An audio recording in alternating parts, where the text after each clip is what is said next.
또 이르시되 이 세대의 사람을 무엇으로 비유할까? 무엇과 같은가? 비유하건대 아이들이 장터에 앉아 서로 불러 이르되 우리가 너희를 향하여 피를 불어도 너희가 춤추지 않고 우리가 곡하여도 너희가 울지 아니했다함과 같도다. 세례요한이 와서 떡도 먹지 아니하며 포도주도 마시지 아니하며 너희 말이 귀신이 들렸다 하더니 인자는 와서 먹고 마시매 너희 말이 보라 먹기를 탐하고 포도주를 즐기는 사람이요 세례와 죄인의 친구로다 하니 지혜는 자기의 모든 자녀로 인하여 옳다함을 얻느니라. 아멘. 오늘은 누가복음 7장 31절부터 35절까지 말씀을 중심으로 이 세대의 특징이라는 제목으로 말씀을 전하도록 하겠습니다.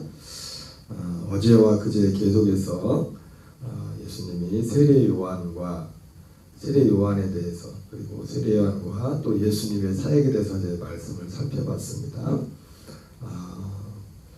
이 세대의 특징은 한마디로 보냐면 오늘 예수님의 말씀이 물론 이 세대라고 할 때는 예수님이 바로 예수님 당시의 그 시대를 말씀하는 것이지만 그 시대만이 아니라 이 세대라고 예수님 말씀했던 이 큰 의미로 말한다면은 이제 예수님이 재림하기 전까지 이 세상 전도서에 해 아래 새 것이 없나니 하나도 없다고 말했지 않습니까? 그랬던 것처럼 이 세상의 특징 자체가 특별히 어느 특정한 시대가 아니라 정도의 차이만 있을 뿐이지.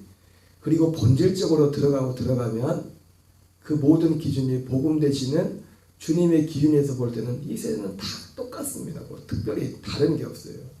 아담과 하와 이후에 죄하는 이 세상, 사도 요한이 말했던 것처럼 육신의 정욕, 안목의 정욕, 이생을 이길 특징지는 이 세상, 하나님께 속하지 아니하는 이 하나님 그리스도 밖에 있는 모든 것들은 결국은 사실은 하나입니다.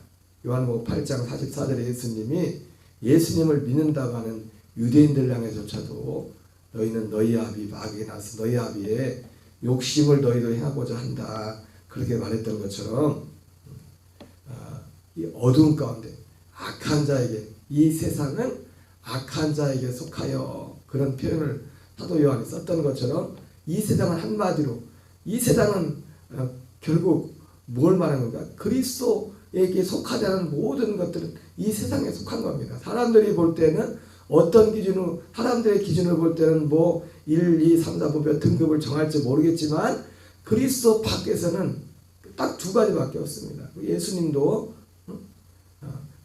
내 말을 듣고 나 보내신 이를 믿는 자는 심판에 이르지 아니하나니 사망에서 생명으로 옮겼다 이렇게 말했던 것처럼 사망 가운데 있느냐 생명 가운데 있느냐 결과적으로는 크게 보면 둘밖에 없습니다.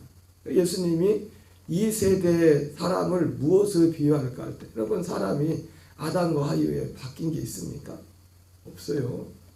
물론 시대마다 물론 이 한 시대를 살면서도 대한민국이라는 땅도 우리가 그런 말들은 하죠. 사람의 차원에서 그래도 60년, 70년, 80년 내가 살기 좋았다. 그런 말 한 것처럼 우리 기준에서 볼 때도 뭔가 어떤 차이는 있지만 그러나 본질적으로 하나님이 보실 때 주님의 시선에서 볼 때는 이 세상은 이 사람들은 별반 다를 게 없습니다. 그러니까 성경도 왜 성경을 하나님이 준 목적이 사람을 준 거잖아요. 시대마다 사람들이 다르다면 성경도 바꿔야겠죠. 그죠? 그러죠? 그러나 성경은 하나님의 말씀이 주어진 대로 바꾸지 않습니다. 왜?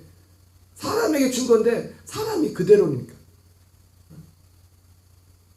사람의 특징은 바뀐 게 없기 때문에 모두가 이 말씀을 들어야 돼요. 이 말씀을. 이 하나님의 말씀을 드려야 되는 것은 뭡니까? 사람이 바뀐 게. 해 아래 새 것이 없다는 것은 뭐가 새 것이 없다는 거예요? 사람이 똑같은 얘기예요. 사람이 똑같은 얘기죠. 하나님의 관심이 사람에게 있지. 사람이 바뀌면 세상이 바뀌지 않습니까? 예수님이 이 세대의 사람들을 무엇으로 비유할까 하면서 어제 그런 말씀을 드렸죠. 예수님이 세례 요한에 보낸 사람들이 떠나고 나서 세례 요한에 대해서 말씀을 하시면서 어제 말씀의 핵심이 뭐였습니까? 어제 말씀의 핵심이 세례 요한이 떠나고 나서 그 앞에서 세례 요한이 보낸 사람들을 향해서 누구든지 나로 말미암아 실족하지 않은 자는 복이 있다, 그런 예수님의 말씀을 하시면서 세례 요한의 어떤 한계, 세례 요한이 가지고 있던 한계에 대해서 말씀을 드렸잖아요. 그럼에도 불구하고 세례 요한의 한계는 뭐였습니까? 예수님에 대해서 어떤 부분에 대해서 특별히 어제 말씀드렸죠.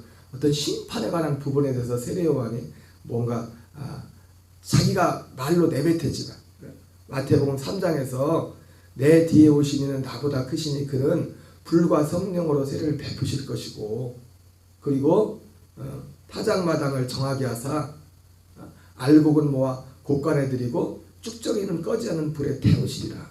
이렇게 말씀한 그 표현을 통해서 예수님에 대해서 사도 요한의 이해는 뭐였습니까? 두 가지였잖아요. 불과 성령으로 세례를 베푸고, 자기는 물로 세례를 베풀었지만 불과 성령으로 세례를 베푸는 분이시고, 그리고 하나는 그 말씀에 나온 것처럼 심판자, 심판자.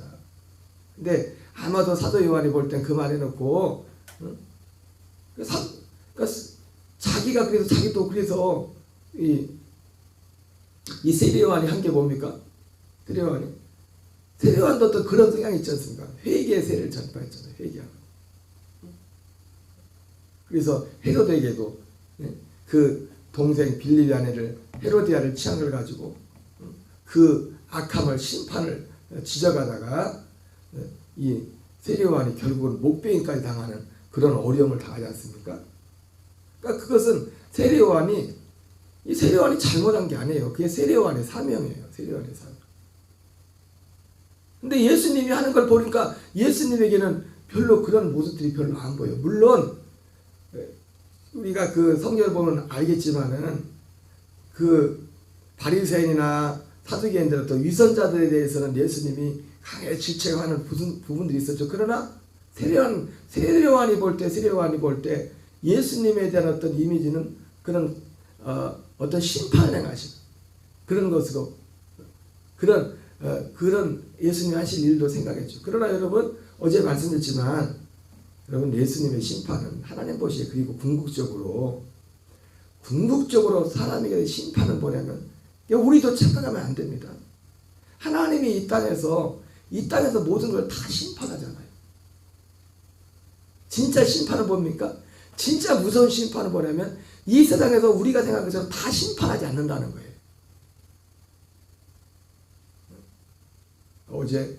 엊그제 우리 교회 잠깐 들렸던 그분이 제가 밖에서 본 얘기를 하다가 우리 김정두 집사님, 제가 이번 주에 김치도 사모셨죠. 그래서 제가 저 집사님이 100세나 된다고 그랬더니 그분이 하신 말씀이 그런 얘기 하는 거예요. 야, 부모님한테 효도를 많이 했나 보다. 그런 말씀하셔. 100세를 하신다니까. 그래서 성경에 나오는 말씀이니까. 근데 여러분 그 말씀은 맞지만 여러분 부모님께 효도하는 분들이 그럼 다 장수합니까? 실제 이 세상에서? 그러진 않죠. 그죠? 제가 김정수 집사님 말씀하려고 한 게 아니라 우리가 김일성 옛날에 그런 말도, 우리 흔히들 남녀 사람들도 그런 말 하잖아요. 지금 오해하면 안 됩니다. 지금 제가 무슨 말씀을 하려는지. 왜 저놈은 악한 사람들 보고도 그러잖아요. 우리가 하나님 말씀에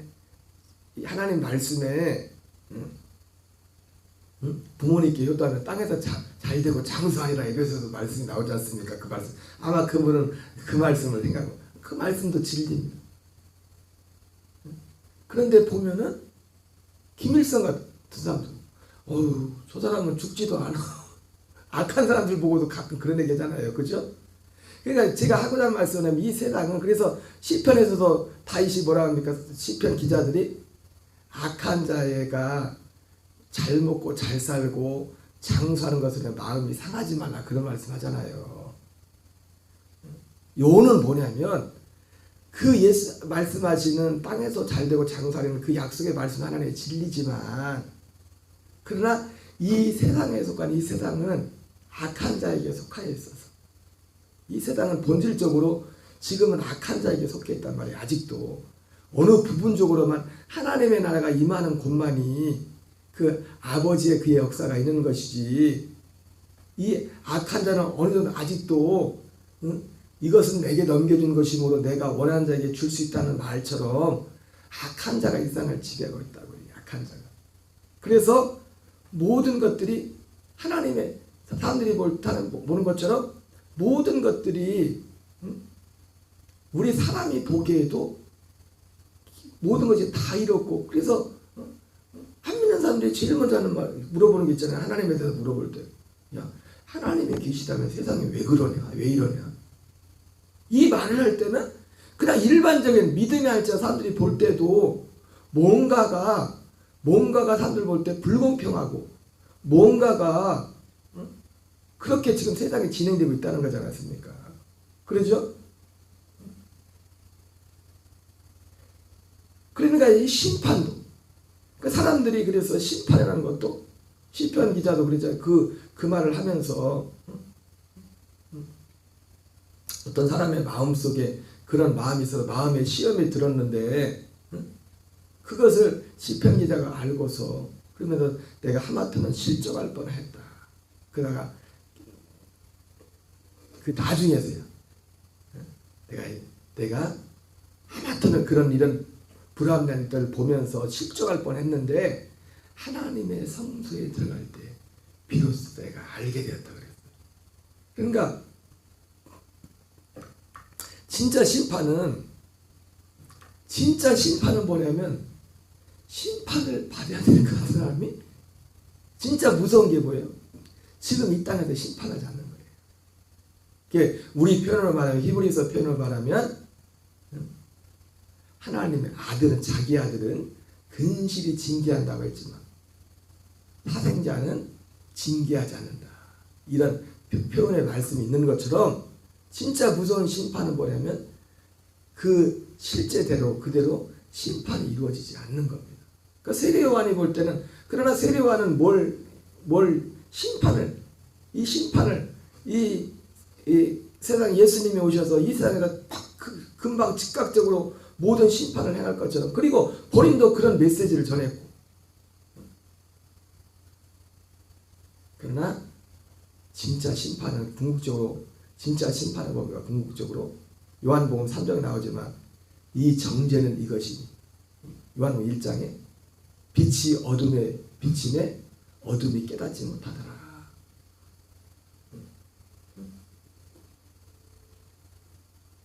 빛 가운데서 어둠이 빛을 싫어해서 빛 가운데로 오기를 싫어하는 겁니다. 그것을 사도 요한은 그것을 정죄라고 해요. 그는 이미 정죄받은 것이다. 우리가 생각하는 일반 사람들이 말하는 사람의 생각하고 일반 사람들이 말하는 그 심판의 기준과 심판이 있으면 하나님의 심판 공의로웁니다. 다른 사람 걱정할 필요 없어요. 문제 뭐예요? 나를 걱정해야지. 그러니까 사람들이 왜 속상한 겁니까? 자기 기준으로 다른 사람들 보면서 저 사람들은 막 저렇네. 그거 걱정할 거 없어요. 하나님의 심판은 공의롭단 말입니다. 그리고 하나님의 심판은 궁극적으로 언제 심판입니까? 우리가 사도 바울이 말했던 것처럼 이 땅의 것만을 바라본다면 이 땅의 것만 지금 당장 이 눈에 보이는 것만 바라보면은 하나님은 정말 불공평하고 어떤 때는 세상에 왜 이러냐 할 때는 그렇게 그분들의 말이 어떤 면에서 맞아요. 이 세상만 바라본다면. 그러나 하나님의 모든 것이 공평하고 공의롭다는 것은 이 땅만 바라보면 안 되죠. 그래서 사도 바울이 뭐라 합니까? 우리가 바라는 것이 다만 이 세상의 산뿐이면 우리가 가장 불쌍하다 이렇게 말씀했던 그 말씀에 의하면은 우리가 바라볼 것이 이 땅이 전부라면 세상이 너무 불공평하다는 거예요. 사도 바울의 마음에 불공평하다 그런 마음은 전혀 없었겠죠. 왜? 사도 바울은 다 아니까. 다 모든 것 끝까지 그걸 봤으니까. 그냥 눈에 보이는 이 땅의 것만을 바라보니까 하나님조차도 불공평하게 보이는 겁니다. 그러나 그래서 사도 세례 요한이 그 심판에 대해서, 진짜 심판은 예수 그리스도 앞에 이 복음의 진리, 그리스도 밖에, 그리스도 안에 들어가지 못하는 것이 결국적인 최종적인 하나님의 심판이 진짜 무서워진다. 사도 요한에게도 그런 세례 요한에게도 그러한 그 이해가 아마 그 말씀을 비춰볼 때, 그래가지고 이 세례 요한도 오실 그이가 당신입니까? 하는 거 보니까 알고 보면 고간에 들이고 쭉쭉이는 꺼지지 않는 불에 이 일을 하셔야 되는데 그런 거 하는 거 뭐 보이지도 않고. 그러나 예수님은 그 세례요한이 가고 나서 뭐라고 합니까? 여자에게 난 자 중에 세례요한보다 큰 자가 없다고 말했잖아요. 그죠? 세례요한의 사역이 꼭 필요하다는 거예요. 세례요한. 그러나 거기에 머물러 있으면 안 된다는 거죠. 어디로 가요? 그리스도께로 가요. 그리스도께로. 세례요한의, 여러분, 세례요한의 그 사역이 꼭 필요합니다.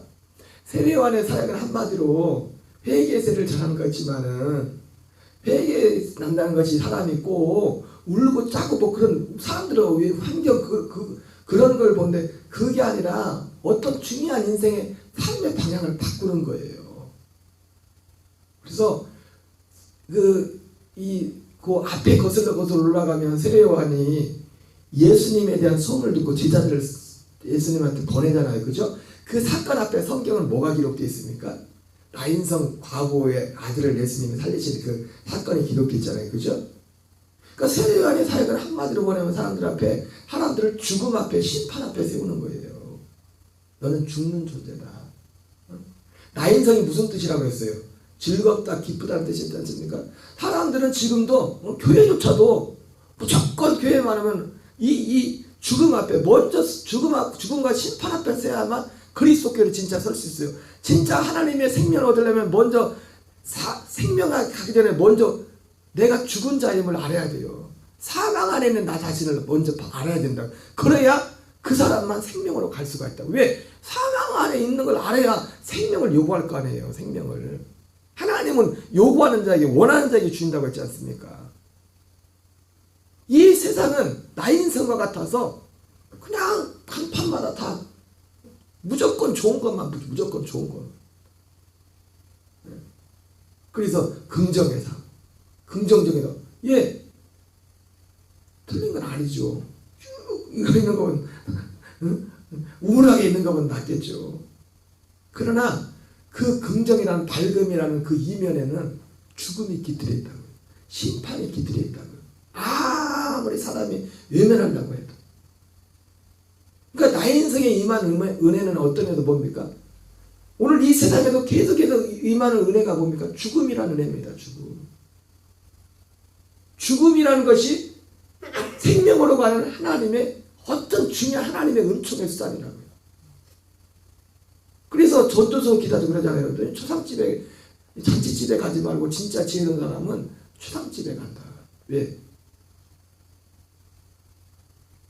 초상집에 가야 나도 저 길을 가는구나.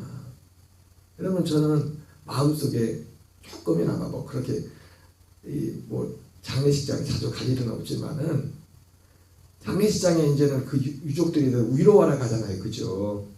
위로하러 가지만 가면서도 항상 마음속에 나도 갈 건데 뭘. 우리는 그걸 잊으면 안 됩니다. 사람들은요, 거기 가가지고 다른 사람들을 위로하고, 맞아요. 가서 위로해줘야 되죠.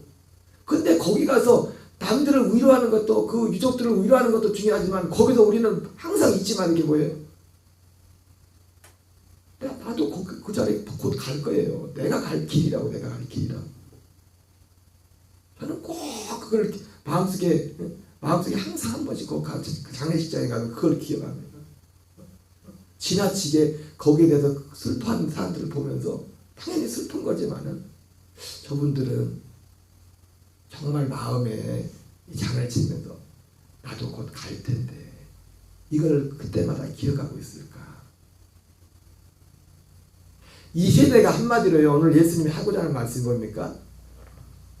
예수 믿는 사람들조차도 교묘하게 세례 요한의 역사도 딱 빼놓고 예수님을 믿는다고 하면서도 진짜 복음, 그리스도의 복음, 생명도 빼놓고 그 중간에서 교묘하게 응? 오늘 예수님이 하시고자 하는 말씀이 이거예요, 사실은. 그러면서 그걸 거슬러 올라가면서 지금 성경의 전개 자체가 그렇게 쓰려고 써서 게 아니라 이제 성경의 어떤 시간 순서대로 이제 누가가 이렇게 기록했겠지만 마태복음도 보면 똑같은 순서로 이렇게 기록이, 이 부분에 대해서 똑같은 순서로 기록이 되어 있어요. 기록이 되어 있는데 이걸 통해 가지고 하나님 우리에게 하고자 하는 말씀이 있는 겁니다. 그러니까 이 세대가 예수님이 마태복음 12장에서는 그러면서 이 세대를 이 세대 악하고 음란 세대라고 그러죠. 이 세대 한마디로. 이 세대가 교회조차도 어떤 면에서 보면 교회 다니면서도 교묘하게 세례 요한의 사역이 빠져버렸어요. 죽음을 얘기하면 굉장히 기분 나빠요. 교회 다니는 사람들. 미신적인 거죠. 내가 예수 믿고 나서 바뀐 게 뭐냐면 죽음이란 단어가 기분 나쁘지가 않아요.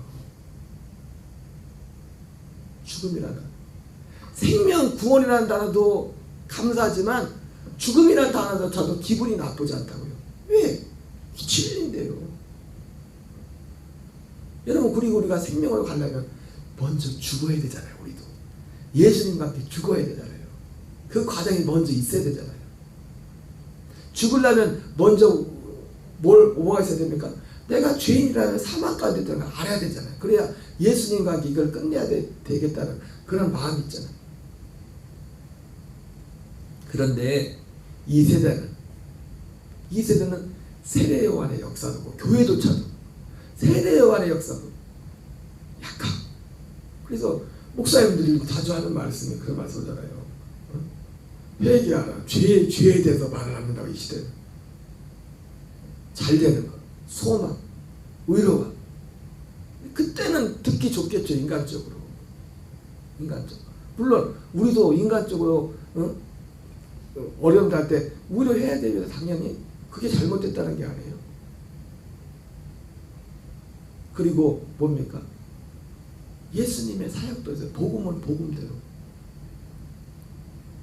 그래서 다 둔갑돼서 오직 악하고 음란 세대가 표적을 구하는, 표적만을 구하는, 예수님의 이름을 가지고도 어떤 번영과 세상적인 어떤 번영이 목적이고 미신적인, 그것도 또 미신적인 신앙, 교묘하게 어떻게 됐든 가장 중요한 세례 요한의 역사, 예수 그리스도를 믿는 믿음에 대한 생명의 역사가 딱 그것만 딱 빼고서 중간으로 교묘하게 예수를, 이것이 이 세대가 아니라 죄 아래에 있는 사람들의 특징이에요.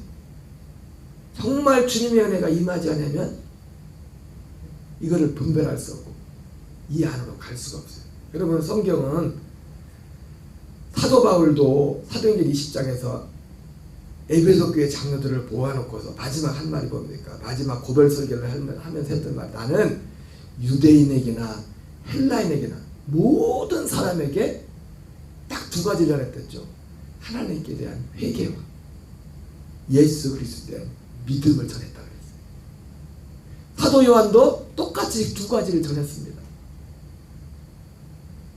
그러니까 이들 가운데도 쉽게 말하면 세례 요한의 사역과 예수의 복음, 이 두 가지를 똑같이 전했다.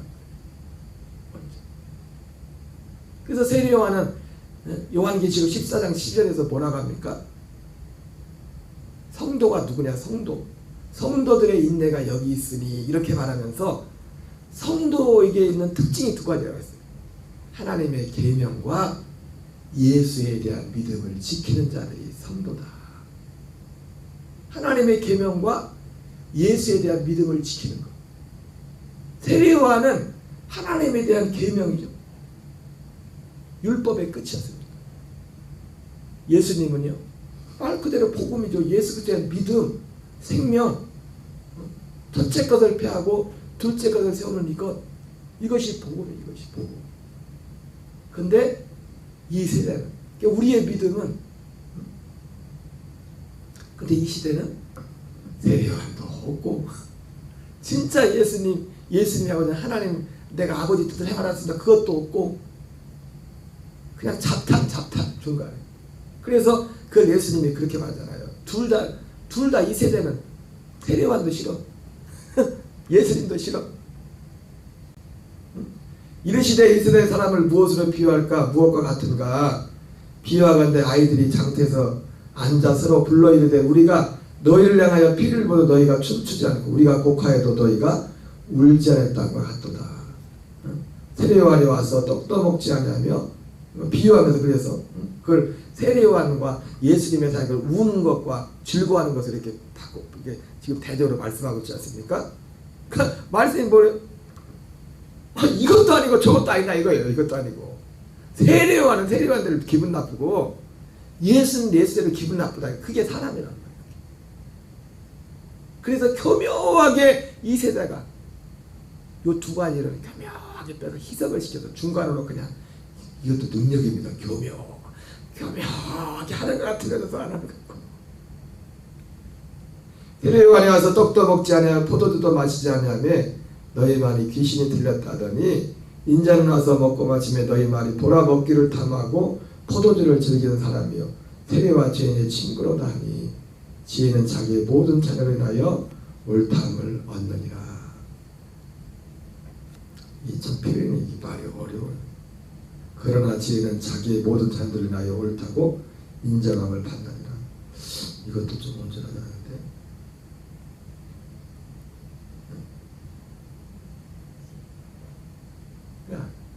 예, 오늘 말씀의 끝입니다. 이 세대의 특징이 무엇인가? 바로 이런 믿음이 이런 세대의 특징이 정확히 예수님 말씀하신 마태복음 12장으로 딱 가지고 가면 그거하고 매치가 되는 겁니다. 악한 세대가 이 세대와 이와 같으니 귀신이 집에서 나갔는데 더 악한 귀신을 7배 데리고 나와서 그 나중형편이 더하게 된다. 나중형편이 더 심하게 된다. 예수님을 믿는다고 할지라도 교묘하게 이 두 거를 딱 빼버리고 교회를 나오면 오늘 우리에게 하나님이 저와 여러분에게 이 은혜로 충만하도록 이 교회, 물론 우리는 세례요한의 과정을 겪었으니 그리스도 안에서 살아야 됩니다. 그 생명 안에서 다시 거기로 갈 필요는 없어요. 그러나 이 은혜의 역사가 있어야 됩니다. 주기도문으로 마치겠습니다. 하늘에 계신 우리 아버지여 이름이 거룩히 여김을 받으시오며